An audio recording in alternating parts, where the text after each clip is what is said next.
අද අපි ගුණේවලී YouTube channel එකෙන් ඔයගලන්ට ගෙනාවේ 2018 නිෂ්පාදිත වර්ෂය සහිත Toyota Vitz රථයක auto brake function එක කොහොමද වැඩ කරන්නේ කියලා.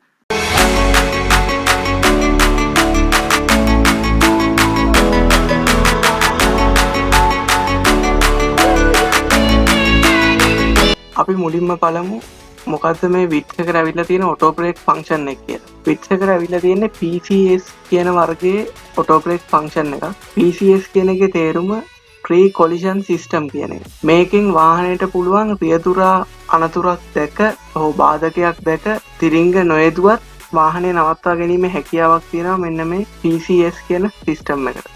මේ ඕනම් වාහනයක auto brake function එක අඩංගුයි නම් මෙන්න මේ වීඩියෝ එකේ ඔයගොල්ලන්ට පේන ආකාරයෙන් windscreen එකේ තියෙන්න ඕන මේ වගේ radar පද්ධතියක්. මේ radar පද්ධතිය තියෙන ඕනම් වාහනයක auto brake function එකක් අඩංගුයි. දැන් අපි බලමු මේක තාක්ෂණිකව ක්‍රියාත්මක වෙන්නේ කොහොමද කියලා. මේක ගත්තාම මේකේ windscreen එකේ තියෙන radar පද්ධතිය මගින් ඉස්සරහා තියෙන බාධකය හඳුනාගෙන ඒක ECU එකක් තියෙනවා මේ වාහනවල. ECU එකෙන් එයා ABS modulator එකට ඒ signal එක දෙනවා. ඊට පස්සේ තියෙන distance එකත් එක්ක දෙන්න ඕන brake වාහනේ ලබා දෙන්න ඕන brake ප්‍රමාණය select කරලා ඒ අදාළ brake එක ප්‍රෝදවලට යවන එක තමයි මේ system එකේ කරන්නේ. හරි. දැන් අපි බලමු කොහොමද මේ option එක අපි on කරගන්නේ කියලා. මේ option එක තියෙන වාහනයක මේක on කරගන්න නම් dashboard එකේ මැද gear lever එක කෙලින් වගේ ඔයාලට පේන්න තියෙනවා collision button එක.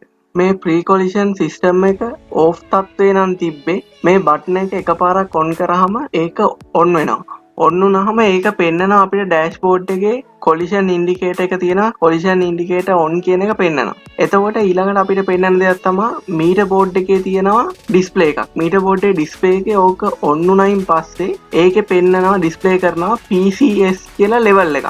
ඒ level එකේ තියෙන්නේ නිකන් බිඳුවේ හැඩයට ගත්තු කොටස් තුනක් තියෙන්නේ. එයින් පළවෙනි බිඳුව පිරීලා නම් පළවෙනි බිඳුව indicate කරනවා නම් lowest sensitivity කියන එක තමයි ඒකෙන් කියවෙන්නේ. ඊළඟට ඒකේ බිඳු දෙකක් තියෙනවා නම් ඒක තමයි medium sensitivity එක. ඒක තමයි සාමාන්‍යයෙන් වාහනයක අපි පවත්වා ගන්න ඕන sensitivity එක. ඊළඟට ඒකේ තියෙන බිඳු තුනම පිරීලා නම් ඒකෙන් කියන්නේ high sensitivity. high sensitivity නම් ඒක brake ගොඩක් smooth නෑ. හැබැයි ගොඩක් ළඟ වදිනවා. sense කරන ප්‍රමාණෙත් එක්ක අඩු දුරක brake වදිනවා. සාමාන්‍යයෙන් කියන්නේ manufacturer medium sensitivity එකේ දාගෙන දුවන්න කියලා තමයි සාමාන්‍ය කියන්නේ. ඊළඟට මේ collision එක on කරයින් පස්සේ on indication එක ආවයින් පස්සේ අපිට දැන් PCS එකේ levels වෙනන PCS එකේ levels අපිට වැඩි කරන්න පුළුවන් ක්‍රමය තමයි නැවත collision button එක press කිරීමෙන්. එකපාරක් press කරාම ඒක lowest level එකේ නම් තියෙන ඒක medium එකට එනවා.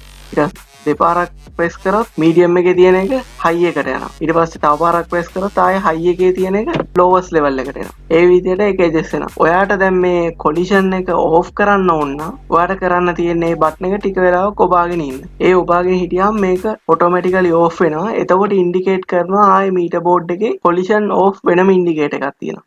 අන්න ඒක indicate කරනවා. දැන් මේ ඔයගලන්ට මම ආදර්ශනය කරලා පෙන්නන්නේ මම ටෙස්ට් කරපු එකක්. මේ highest level එකට collision එක දාලා ටෙස්ට් කරපු වීඩියෝ එකක් තමයි මේ තියෙන්නේ. මේ වාහනේ automatically ඇවිල්ලා නවතිනවා බාධකයේ හමුවේ. එතකොට මේකෙදි හැබැයි pre collision system එක ක්‍රියාත්මක වෙන්න නම් අපේ කකුල brake pedal එක උඩ තිබ්බොත් මේක ක්‍රියාත්මක වෙන්නේ නැහැ. මේ ක්‍රියාත්මක වෙන්න නම් අපේ කකුල brake pedal එකේ ඉවත තමයි තියෙනවා. brake pedal එකත් එක්ක touch වෙලා තියෙනවා නම් මේක ඇත්තටම වැඩ කරන්නේ නැහැ. accelerator හෝ වෙන තැනක තමයි තියෙනවා. brake pedal එක උඩ තියෙනවා නම් මේක ක්‍රියාත්මක වෙන්නේ නැහැ. එහෙනම් අපේ වීඩියෝ එකත් එක්ක රැඳිලා හිටියේ ඔයගොල්ලෝ හැමෝටම ස්තුතියි.